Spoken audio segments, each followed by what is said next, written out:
Avui ens endinsem en els límits occidentals del nostre territori, frontera amb Castella-La Manxa. Un lloc únic on l'asfalt va donar pas a la conservació. Actualment és un paratge protegit amb una gran biodiversitat. Obri una finestra al medi ambient i gaudís de la riquesa natural del nostre territori a Samarut Digital.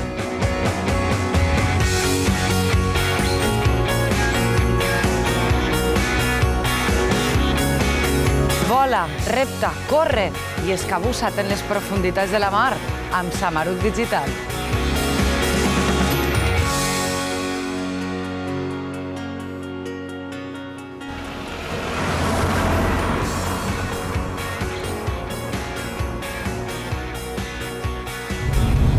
Batista, jo ja tinc ganes d'arribar, He estat mirant fotos de les Gorges del Cabriol i em sembla un paratge espectacular.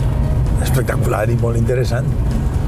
És un paisatge que forma la transició entre la meseta manxega i les nostres terres mediterrànies. A més, és un espai d'altíssim valor ecològic que va estar a punt de desaparèixer. Sí, alguna cosa havia sentit, però no sé ben bé el que va ocórrer. Clar, però és molt jove. Ja se va ocórrer fa més de 20 anys. Doncs una sort que es poguera parar aquella agressió, no? Perquè, a més, tinc entès que és un paratge on podrem observar moltes espècies de la nostra fauna silvestre. Mira un voltor! Mira, Batista, voltor! Vaya, sí. Mira allà dalt, espera. Para. Xafi-li, a veure, foto. Ostres! I si n'hi ha un, n'hi haurà més? Bueno, home, segur que sí, perquè estos van sempre. Si ho troba menjar, després la resta van? L'altra resta van perquè on tenen molt bona vista se veuen uns altres i veuen que comença a pegar voltes. I a veure, ha trobat alguna cosa? És molt interessant. Segur que veurem espècies emblemàtiques de la fauna i peixers espectaculars. I, bueno, no sé si t'has fixat la gran quantitat de vinyes que estem passant. És possible que trobem algun vinet interessant, també, no? Segur que trobarem vinet interessant, però també tastarem l'aigua, que no ens oblidem que el riu Cabriol és l'espina dorsal del parc natural. Sí, senyor. Hauràs vist l'embassament de Contreras, que es veu quan anem de València a Madrid. Sí. Pues és una regulació del riu Cabriol, que ens abasteix d'aigua a molts de nosaltres. Mira, jo crec que ja estem arribant a les Penyes Blanques. I suposa que la resta de l'equip ja estaran esperant-nos per allà. Pues, a per ells.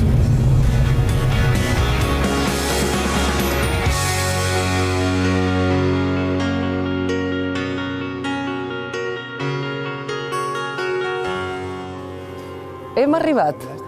La veritat és que la ruta per arribar fins ací és tan bonica que potser ens hem entretingut massa i tot. Però anem a endinsar-nos ja per explorar la zona sense perdre ni un minut més, que el dia té només 24 hores i, a més, ara es fa de nit prompte. Gemma, avui on ens portaràs? Pues mira, el tens ahí davant, els famosos cuchillos del riu Cabriel. Hem quedat en front de l'empresa Routing per a que ens ho ensenyi, unes panoràmiques espectaculars i de pas, com sempre, anem a veure altres cosetes relacionades amb la història del lloc. I després, bueno, tenim una sorpresa al final de la ruta que no puc contar, no vull fer spoiler. A veure, una sorpresa en la qual estem implicats nosaltres i que heu preparat Fran i tu. Sí, més o menys, i per això, com que no puc contar res, i a més me n'he d'anar ràpid, fins ara, després parlem. Vinga, passeu-ho bé. I nosaltres ens quedem amb la intriga. No sé, jo... No sé, jo, Gemma, m'ha deixat a mi amb la curiositat d'aquesta sorpresa que estarà preparant. Bé, després sabrem. Pablo, el cas és que saps que jo ara me'n vaig amb tu. I vas, com sempre, amb els prismàtics i això vol dir que anem a la recerca de fauna silvestre? Exacte. Anirem a una xicoteta pedania, a Tamayo, on trobarem l'àguila de panxa blanca, que és un dels tresors més valuosos de la nostra natura. I també coneixerem com la tecnologia GPS ens ajuda a conservar-la. O sigui, la ciència al servei de la conservació de la vida. Així és, per això estem més biòlegs, és a què se dediquem. I el que s'espera de vosaltres. Batista, tu, de moment, et quedes per ací. Sí, em quedaré així esperant a Yolanda, l'advocada d'Acció Ecologista Agro, que ens contarà com van lograr defensar les Gorges del Cabirol, perquè volien l'autovia de Madrid-València, volien passar-la per ací. I al final va prendre una solució, mira, així veiem el viaducte d'allà, és la solució que es va prendre per a no carregar-se les Gorges. Teníem unes vistes d'ací fantàstiques. Uau, fantàstic! Ja veieu quina bona pinta tenen aquestes propostes. Estem al costat de casa i, en canvi, sembla que ens trobem a un altre món. Sentiu? Ni soroll de cotxes, ni contaminació, tan sols el silenci o el cant dels pardalets. En fi, un luxe. Pablo, què fem? Comencem a fer camí, eh? Sí. Vinga, anem. Després. Adéu, Batiste. Adéu, Batiste.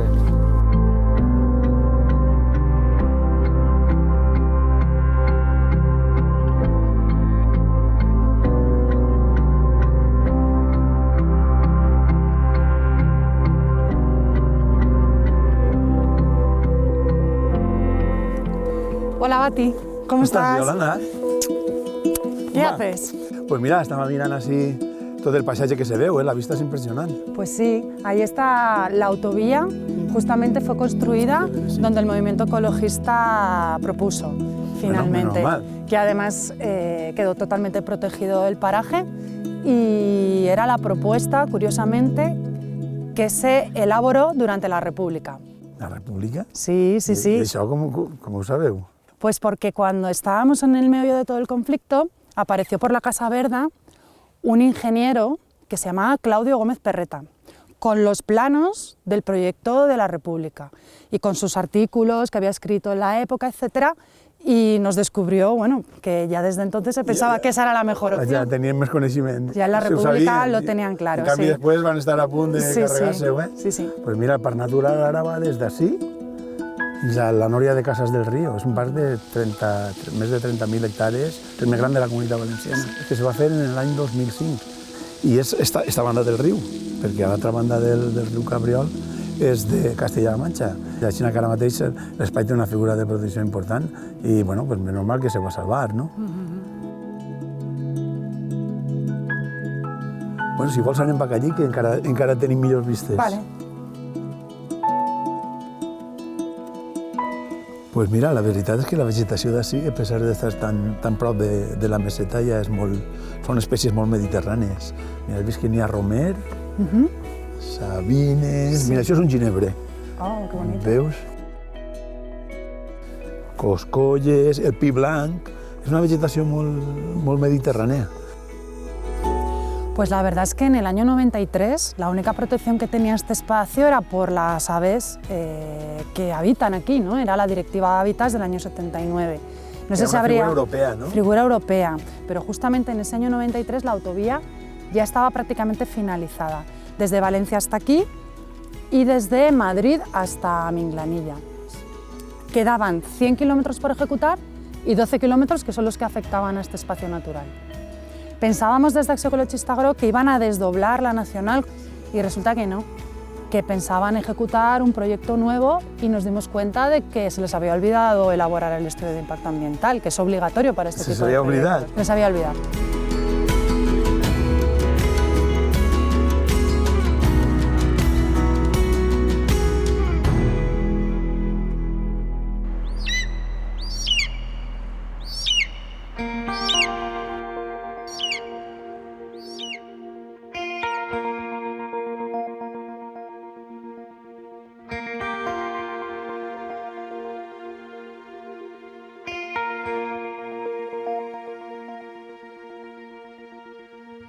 Pablo, com és que hem triat este paisatge tan difícilment accessible?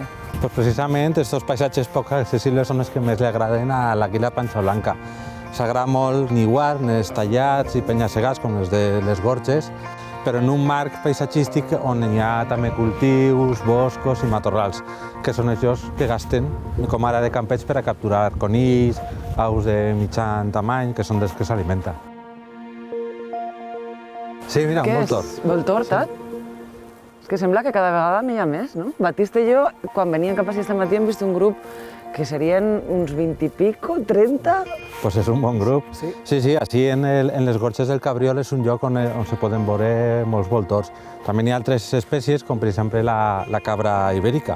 És més o menys fàcil veure-les en grups, per damunt dels penya-segats, són molt confiades. No sé si ho saps, que el nom de...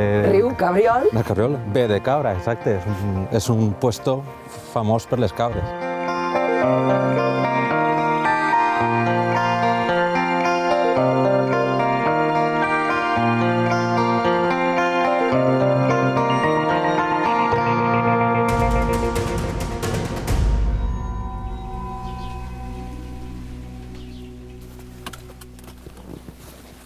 Buenos días. Hola, què tal, tu eres Fran? Sí, de rutín. Molt bé, encantat, ja tenia ganes, ja. I, bueno, estem així a les Hoces del Cabriel, avui seràs el nostre guia. I què ens has preparat? Pues mira, os tengo preparados una ruta circular. Vamos a acercarnos a ver los cuchillos del Cabriel, sitio de interés. I a los cuchillos directes? Bueno, había pensado que podríamos, para calentar, podríamos ir aquí a ver la torre del telégrafo. Del telégrafo? Sí, ahora te explico ahí lo que es. Sorpresa. Sí. Molt bé. I bueno, he vist també que estem envoltats per trinxeres, per tot arreu. Sí, bueno, aquí tenemos unas trincheras de la Guerra de la Independencia y en esta dirección vamos a tomar camino para subir al telégrafo. Tenemos otras trincheras de la Guerra Civil. Ah, fantàstic. Pues res, pues ¿Vamos? Bons guies. Venga, vamos. Endavant.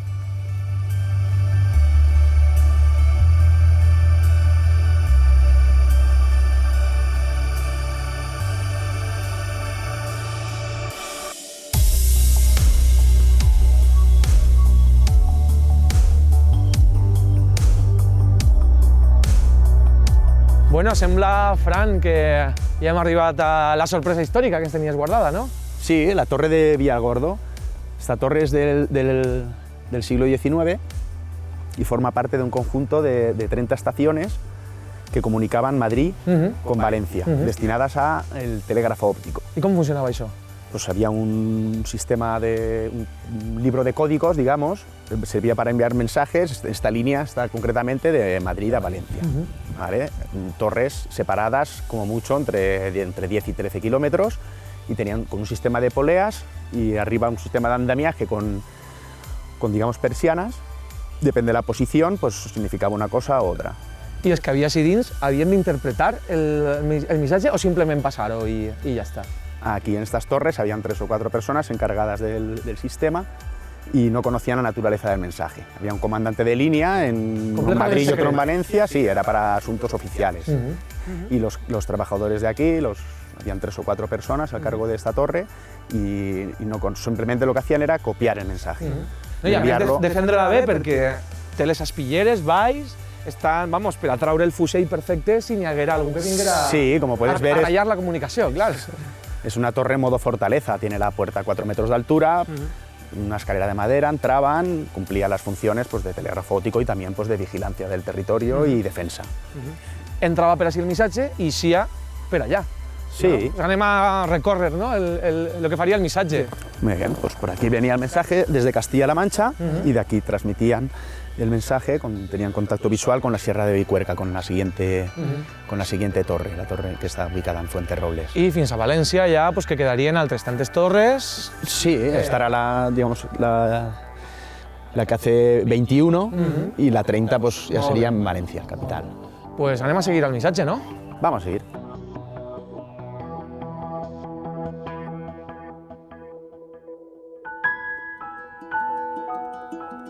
Així va ser el grup ecologista valencià, Acció Ecologista Agro, la que va prendre cartes en l'assumir.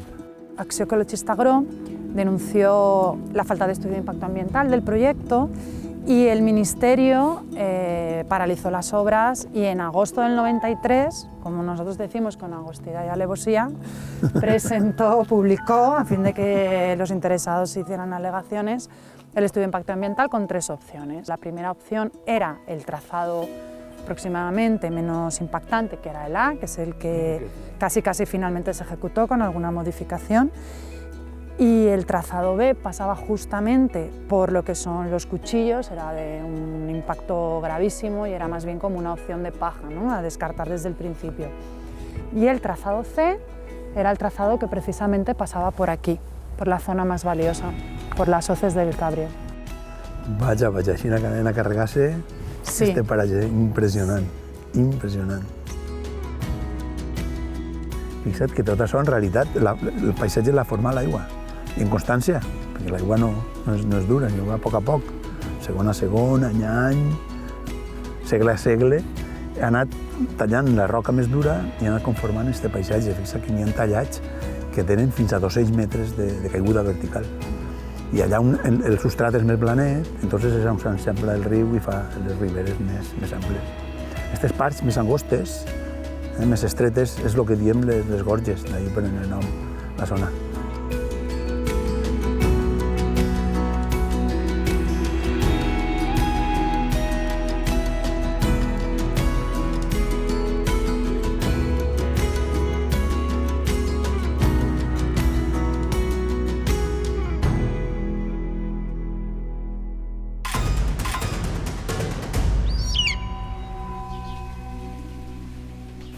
I abans em comentaves que l'àguila de panxa blanca és un dels nostres tresors naturals. Sí. A què és degut això? Bueno, pues fixa't que en el cens que s'ha fet el 2018 per part de la Conselleria de Medi Ambient i la Societat Espanyola d'Ornitologia s'han censat 83 parelles en la Comunitat Valenciana. Això significa el 10% de la població europea, que està molt bé, però al mateix temps és una gran responsabilitat de conservació. Per això contem així en la Comunitat Valenciana amb gent en les administracions, conservacions ecologistes i en les universitats que treballen per a millorar l'estat de conservació de l'espècie. De fet, avui anem a veure a Pasqual López, que és investigador de la Universitat de València, de l'Institut Cabanilles, que està treballant precisament en com millorar o com sobrevindre les amenaces que té l'espècie. I a més està utilitzant algo que està molt lluny d'ací, al cel. Com? Els satèl·lits. Val. Està Pasqual. Està buscant on estan les... Està superconcentrat i ara arribem nosaltres, sí. Què tal? Pasqual, Oriana? Molt de gust. Bueno, Pasqual és una de les persones que més sap de l'àguila de panxa blanca, ens podrà contar moltes coses. Gràcies, home. No res, així estem en el camp. A més, jo tenia molta curiositat per entendre com feu servir els satèl·lits per a la conservació de l'àguila de panxa blanca. Estem ara seguint les àguiles que van marcar al mes de juny, es van posar uns transmissors de seguiment via satèl·lit i ara estava descarregant la informació, estan per ací davant. O sigui que fa uns mesos vau fer una campanya d'anellament i de, diguem això, de la col·locació del transmissor, que és com aquesta espècie de motxilla, i suposo que també és un moment important, anellar-les, és difícil. És complicat perquè són animals salvatges i són animals adults, són animals que s'estan reproduint i que no són fàcils de capturar. Entonces nosaltres el que fem és, bueno, amb permís, el que fem és els capturem quan ja ha acabat la temporada de cria i es posem aquestes motxilles amb els transmissors. I els transmissors el que fan és que cada 5 minuts prenen la seva posició. A mi és una informació molt valuosa perquè a nosaltres ens serveix molt per aprendre més sobre l'ecologia de les àguiles i sobretot per a poder aplicar-lo en temes de conservació. El animal está súper tranquilo, está muy tranquilo. Es importante que quede holgado el transmisor, que no le apriete y que el animal pueda ganar peso, porque a lo largo del año gana y pierde peso. Entonces, ahora está en su mínimo después de criar y después de un tiempo pues le irá quedando un poquito más apretado y comprobamos que aquí le quepa el dedo y el buche, por tanto, se pueda ensanchar y contraer. És un projecte que estem fent entre dues universitats, la Universitat d'Alacant, la Universitat de València, on treballo jo, i en col·laboració amb la Conselleria de Medi Ambient i financiat per l'empresa Red Elèctrica d'Espanya. I amb això el que estem aconseguint és tindre una mostra molt gran de molts animals marcats des de la Serra d'Espadà, la Serra Calderona, fins així a les Sozes del Cabriel i també a l'interior d'Alacant. Ahora les ponemos dos anillas. Una anilla metálica del Ministerio, que es una anilla oficial de reconocimiento, con un código único que solamente lleva este animal, ¿no? En caso de que apareciera muerto o herido, lo que fuera, podríamos identificarlo aunque se le perdiera el transmisor. Y luego lleva una anilla de lectura a distancia, que esta anilla lo que permite es verlo desde lejos, con un telescopio, con unos prismáticos, con un código único que lo distingue. Le ponemos la anilla en la pata derecha, en este caso. Lo que hacemos es que a los dos miembros de la pareja, al macho se lo ponemos en una pata y a la hembra en otra. Si está en la pata derecha, pues en este caso sabemos que es el macho, y si está en la pata izquierda la hembra. Es una convención nuestra, vamos, dentro de la misma pareja. Y estas anillas van remachadas, porque estos animales tienen unas garras, o sea, un pico tan potente, que lo que hemos observado es que las anillas metálicas, estas anillas de aquí, se las llegan a quitar ellos. Estas anillas nosotros las cerramos con alicates y estos animales se las llegan a quitar. Y esta no, porque estaba remachada. Es importante también que la anilla se le pueda desplazar por la pata sin que llegue a trabarse ni las garras ni que le suba de la articulación. Entonces la anilla es holgada, es de una medida específica para esta especie y permite su identificación. Aparte lleva una dirección de correo electrónico, en caso de que alguien lo encontrara, pues que se pueda poner en contacto con nosotros y poder localizarla.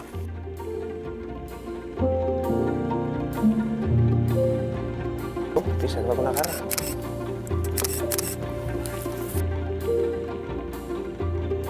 Vale, el bicho está listo para soltar, así que 1, 2, al cielo.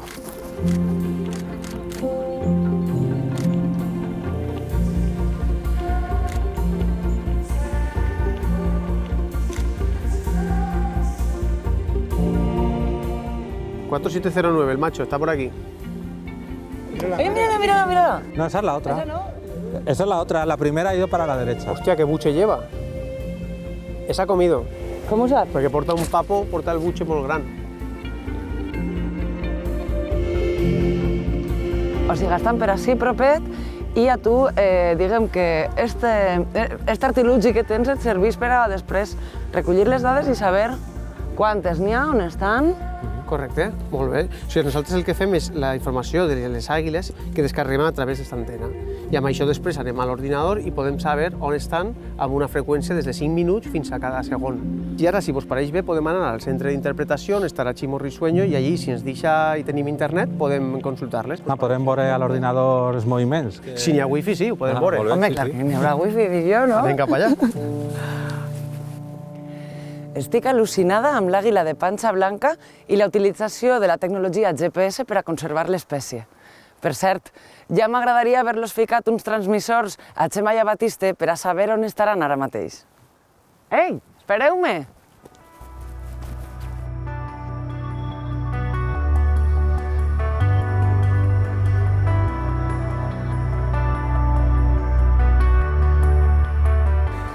Bueno, pues aquí hemos llegado a la zona de las trincheras de Romerso Sur. Son de la Guerra Civil, aunque realmente aquí no hubo mucha acción, lo que sí que... Que eren més logístiques, no podríem dir, no? Sí, no, digamos que la guerra tiró por estos lares. Esto sí que es verdad que es un lugar estratégico entre el paso de la meseta al levante, al altiplano Requena-Utiel. Pero te digo, no hubo mucha acción, se fue por otros sitios. Y nada, es un sistema de galerías sobre esta loma de aquí. Tiene varios sitios donde pues, estaban como polvorín también. I la veritat és que és prou impressionant. Doncs quasi que millor veure-ho per dins, no? Sí, anem. Ten cuidado con las rocas. Con la metralla. Si nos encontramos un obús por aquí.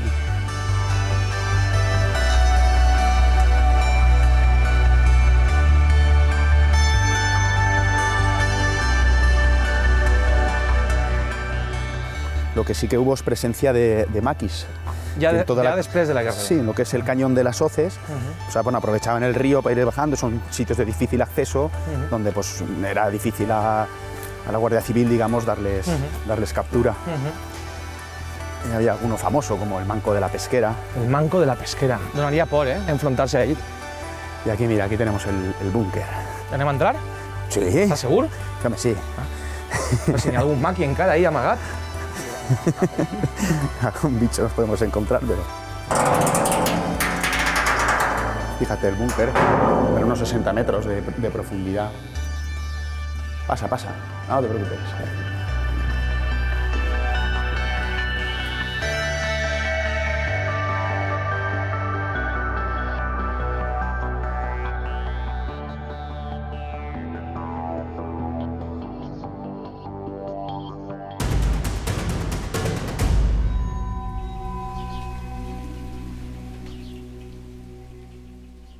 Es una magnífica vista para un centro de interpretación. Mira, ya me estem.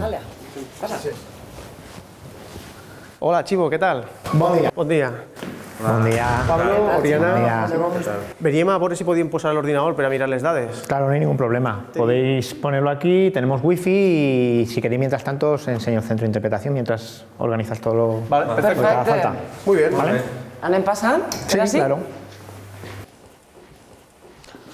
Ui, Ximo, ¿y eso qué es? Qué chulo. Esto es una de las partes más significativas de lo que es el centro de interpretación, donde podemos diferenciar los diferentes cantos, tanto de anfibios como de aves que hay en el parque natural.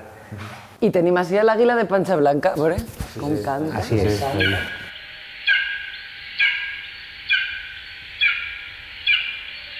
Es un sonido muy peculiar que lo vamos a encontrar tanto en las hoces como en los cuchillos. Has imaginat que escoltarà so en les gorges, Quina meravella.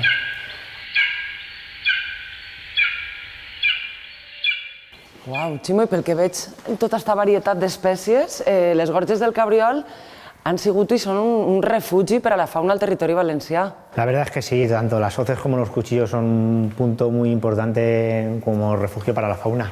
Sobre todo, pues como podemos ver aquí en algunas imágenes, es la cabra montesa la vamos a encontrar en todo lo que son los cuchillos, otras especies como el águila perdicera o el águila real, que también se encuentra muy fácilmente, y cada vez más el buitre leonado, que se está recuperando en este espacio. Hay otras especies que son más difíciles ver, como puede ser la nutria, el gato montés, que son especies que tienen más hábitos nocturnos y que las vamos viendo, pero... Perquè si són difícils de veure, com sabeu que estan així?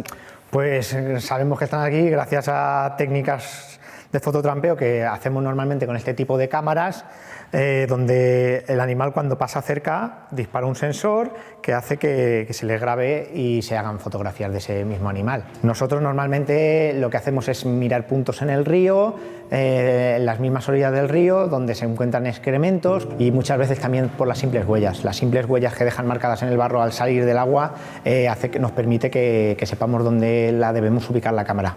I amb totes aquestes fotos que obteniu i aquesta informació que genereu, després què feu, com la gestioneu? Todos estos datos nosotros los pasamos al Banco de Datos de Biodiversidad, que pertenece al Servicio de Vida Silvestre, y son datos que nos ayudan a conocer la situación actual de cómo está la nutria en el Parque Natural y en la Comunidad Valenciana. I quina seria aquesta situació? Penseu que s'ha recuperat la població de llúdria? Pensamos que se ha recuperado gracias a todos los datos que estamos obteniendo y cada vez va mejor, y es una cosa muy importante para nosotros y para el público en general, para realmente dar a conocer a la gente los valores paisajísticos que tiene el Parque Natural y para concienciarlos de que no solo hay que disfrutar del parque con el ocio que hay en él, sino también con su paisaje y con su naturaleza.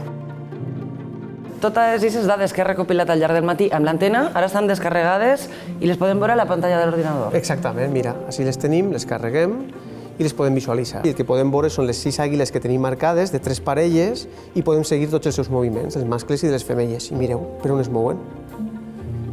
Queda ben clar que cada parella té el seu territori. Sí, i no se creuen, no passen al territori de l'altre. Exactament, són molt territorials. De fet, una de les coses més interessants és poder estudiar precisament això, com es mouen, cadascuna com manté el seu territori i sobretot des del punt de vista de la conservació, és a dir, si els passa qualsevol cosa, podem saber on els està passant, on tenen els problemes i intentar corregir-los. I sabeu pràcticament on estan cada 5 minuts o una cosa així? Sí. On estan i què fan? Sí, les dades són cada 5 minuts. És a dir, cada punt d'estos que estàs veient així són punts cada 5 minuts, on tenim totes les seues coordenades, altitud, latitud, longitud i dades fins ara mateixa, les que acaben de descarregar al camp.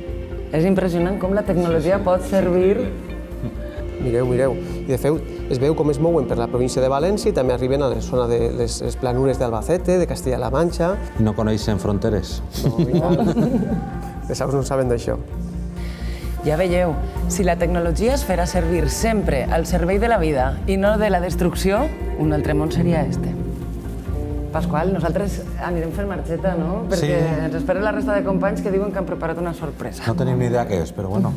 Molt bé. Així que gràcies. Gràcies a vosaltres i passeu-lo bé. Adéu.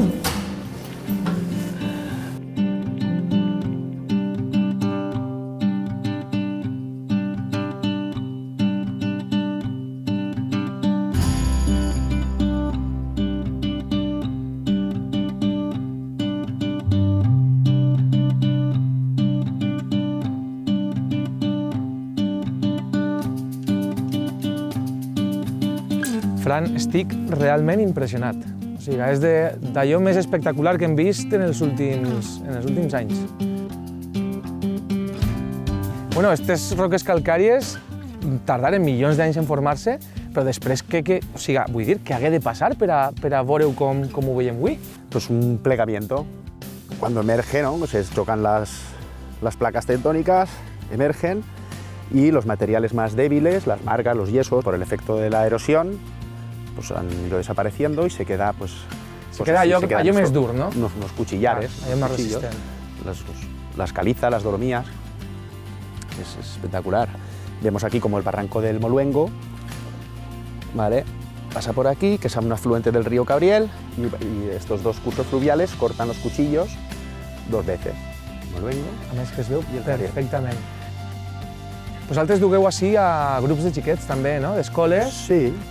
No sé, les pots explicar molt bé, no? Com ha corregut tot això? Sí, digamos que pues, a los chiquillos les explicamos que es una tarta contesa, que digamos que se ha derretido la nata y se han quedado las placas de chocolate. Ai, d'algunes de la fam, eh? Sí, sí.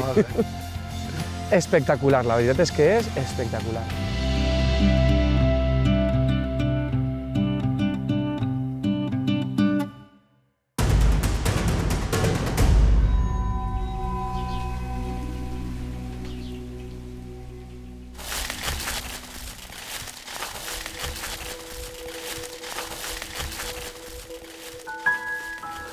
Bueno, no és fàcil, caminar per així. No, està Les complicat. plantes ho dominen tot, Sí. una vegetació molt densa, Sí. és el que diem la vegetació de ribera.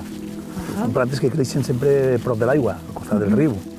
I així, a les Gorges del Cabriol, tenim la millor representació de vegetació de ribera de tota la comunitat. Una vegetació que, a més, té un paper molt important per a previndre, per a temperar una miqueta l'acció devastadora que venen a tindre les riuades en el Mediterrani. Quan n'hi ha plantes, n'hi ha vegetació, les aigües s'escampen i s'entretenen manejant les plantes i perd part de la seva força i, per tant, atemperen molt la problemàtica que poden portar les riuades. Pues mira, aquest arbre, el coneixes? No. Pues mira, este és un dels arbres més genuïns dels nostres boscos de ribera. Es diu albert, i saps per què es diu albert? No. Pues perquè, mira, perquè és alba, és molt blanc.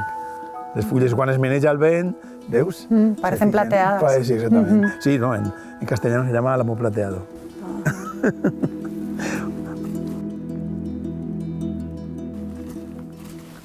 Vaya tronc, eh? Sí, este Mira, chopó. fixa't, els arbres morts estan plens de fongs per tots Sí, els sí, sí. costats. Has vist quin arbre més gran? Sí, és Pues grandíssim. mira, és curiós, en altres ambients, els arbres per a fer-se tan grans necessiten molt de temps, però així com n'hi ha aigua, Sí. i a més són espècies que viuen a vora riu, pues se fan enormes en molt poc de temps, però també tenen una vida molt curta, veus? Sí, se ha moren muerto, també, sí, claro. exactament. És impressionant, Sí, sí, Una xulada. es muy bonito. Mira quin arbre més xulo també, Sí, qué Ben grande. gran, sí. Mira, Sí. este és un xop.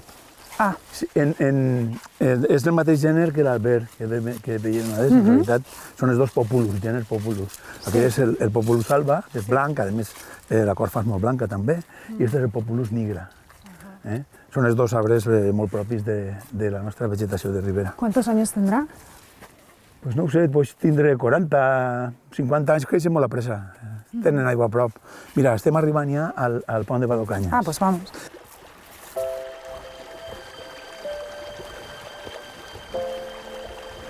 Estem al pont de Badocanyes. Sí. Això tota la vida ha sigut una zona de pas, igual que ara, igual que el viaducto, fa temps era este pont. I, a més, fixa't que així fem pagar una espècie de pontatge, es diu postatge, que és una paraula molt semblant a peatge, Sí. que és el que tenim avui en dia, sí. Sempre és una font de conflictes entre pobles, no? A veure qui cobrava perquè donava molts diners. Pues fuente de conflicto siempre en Font de la zona, ¿no? conflictes, Sempre, sí. Pues el conflicto de la autovía, te cuento cómo siguió. Presentamos alegaciones a esas tres opciones, nosotros queríamos la opción más protectora, que era la opción A, y finalmente el Ministerio lo desestimó nuestras alegaciones y aprobó la más perjudicial para el entorno, que es la que hemos visto en plenas hoces. Entonces lo que hicimos fue recurrimos a la Audiencia Nacional, porque al ser entre dos comunidades autónomas conocía la Audiencia Nacional, y solicitamos la paralización cautelar de las obras. Claro, se nos acusaba de todo, porque nosotros retrasábamos la ejecución de la obra, los pocos kilómetros que quedaban, se nos acusaban de los accidentes de tráfico, porque era una zona realmente... Els ecologistes eren el dimoni. Sí, el dimoni. Este recurso, unido a que en el lado de Castilla-La Mancha que se estaba empezando a proteger la zona y se estaban ordenando de cara a declararla parque natural o espacio natural, politizó mucho el conflicto, ¿no? Y finalmente se resolvió satisfactoriamente, hubieron elecciones, cambiaron los gobiernos y entonces se adoptó la opción que los ecologistas habíamos propuesto desde el principio. Quina sort. Menos mal, imagina que s'haguera encarregat això, Lo bonico Pues que sí. és. Ai, menos mal. Menos mal. Va ser molta faena, però Molta val la faena, pena, sí. Bé, Yolanda, Bueno. tu per Castellà-La Manxa, jo Y per tú la para Comunitat allá. Valenciana. Bueno, me alegro de verte. Igualment, Hasta otro trobem día. pronte.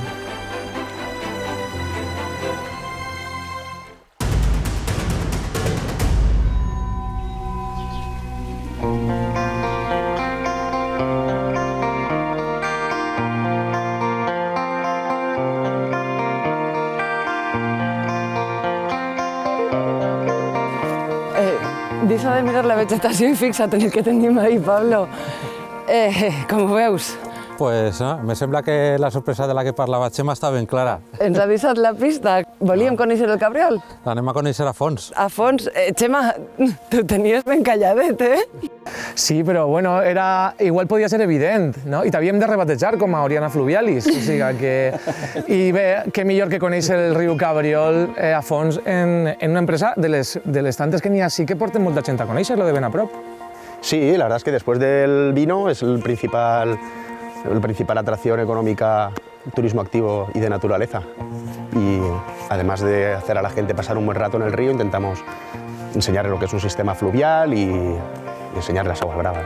En fin. Pero bueno, vamos a poner los neoprenos y ya os seguimos. Clar que sí, menos cháchara. Dic jo que això estarà ben unflat, no? Si és que el guió d'este programa de vegades em supera, que jo mai he pujat a un caiac. Però bé, el company Xema ha decidit que a partir d'ara el meu nom científic serà Oriana Fluvialis. Així que hauré de demostrar que puc superar el repte. A l'aigua, samarucs!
La veritat és que l'experiència ha resultat refrescant i molt divertida.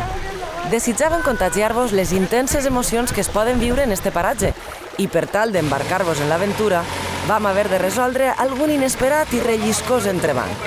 Samarucs, volíem fer esports d'aventura i ara realment el que hem trobat és una gran aventura en el fang.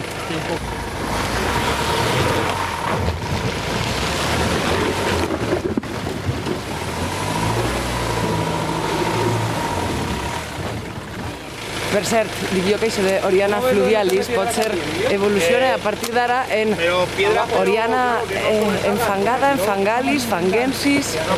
No sé, anem a veure si aconseguim eixir-nos d'esta.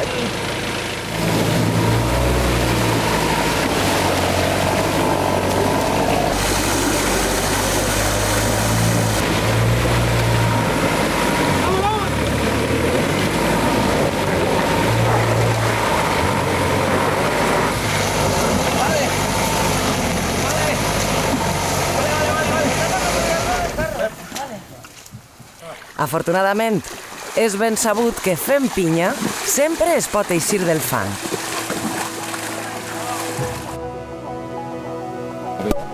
Hem gaudit d'un paisatge únic que la força de la naturalesa i l'aigua han modelat i calia celebrar-ho amb un tast del cava elaborat en esta terra de vinyes. Diuen que l'aigua és la força motriu de la naturalesa per excel·lència. Una força capaç de destruir qualsevol obstacle que se li posi pel davant i al mateix temps una font de vida imprescindible. Avui hem sigut partíceps d'una gran aventura al si d'un paratge únic que tenim al davant, però la major part de les vegades passem a tanta velocitat que ni tan sols el veiem.